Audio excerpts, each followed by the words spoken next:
So we did that last door assessment. We know that this door is locked. We tried before we pried.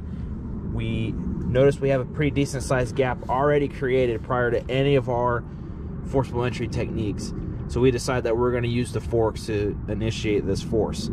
Now we're looking at a point of view from the forks itself. As we're coming up to the door, we see our decent sized gap. We set our tool.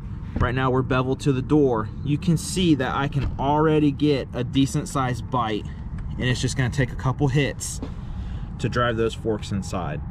I'm already creating a gap just by doing that. Again, this is beveled to the door. This is the point of view from how them forks are going to look and be positioned.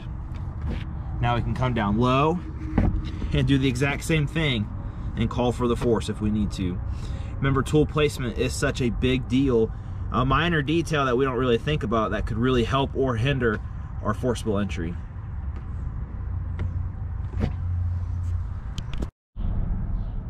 So we're going to do the exact same thing, only this time we change the orientation of our tool. We're now going to go bevel to the frame and see what our tool placement looks like. Again, same setup, only this is locked that we know of for sure. We have a decent sized gap that's already created prior to any forcible entry techniques that are done. Our tool placement is going to be as follows. We go above the lock,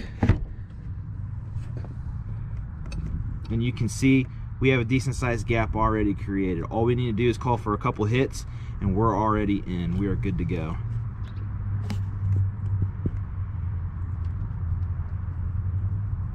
And then we can come down below if we want to and do the exact same thing. Now, if you notice, I put a boot into the door and created even more space by myself without any additional tools needed. Just a couple hits and we're inside that door. Not a problem.